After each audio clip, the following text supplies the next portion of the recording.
বাংলাদেশে আর ফ্যাসিস্টদের ফেরত দেখতে চায় না বিএনপি, এমনটাই বলেছেন দলটির মহাসচিব মির্জা ফখরুল ইসলাম আলমগীর। তার মতে আগামী নির্বাচনের ওপরই বাংলাদেশের রাজনৈতিক অর্থনৈতিক ভবিষ্যৎ নির্ভর করছে। দুপুরে নিজ জেলা ঠাকুরগাঁওয়ে জেলা বিএনপির কার্যালয়ে সদর ও রুহিয়া থানা মহিলা দলের নির্বাহী কমিটির বর্ধিত সভায় অংশ নিয়ে তিনি একথা বলেছেন। মির্জা ফখরুল বলেন, এমনও সময় গিয়েছে যখন বিএনপির নেতাকর্মীরা নির্যাতন, নিপীড়ন ও মিথ্যা মামলার কারণে বাড়িতে থাকতে পারেননি।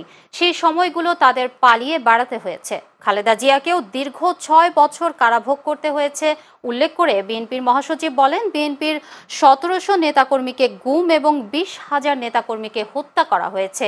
সেজন্যই আগামী নির্বাচন বিএনপির জন্য প্রয়োজনীয়। আমরা বাংলাদেশ জাতীয়তাবাদী দল এই নির্বাচনে অংশ নিচ্ছি তাতে গণতন্ত্রকে সত্যিকার অর্থেই প্রতিষ্ঠা করা, গণতন্ত্রকে প্রাতিষ্ঠানিক রূপ দেয়া এবং গণতন্ত্রের সমস্ত ইনস্টিটিউশনগুলোকে, প্রতিষ্ঠানগুলোকে শক্তিশালী করা, এবং সেই লক্ষ্যে আমরা কাজ শুরু করেছি। যে সংস্কার আমরা চাই এবং সেই সংস্কারগুলো শুরু আমরাই করেছিলাম। আপনারা জানেন যে আমি বিভিন্ন জায়গায় বলেছি যে বিএনপির জন্মই সংস্কারের মধ্য দিয়ে।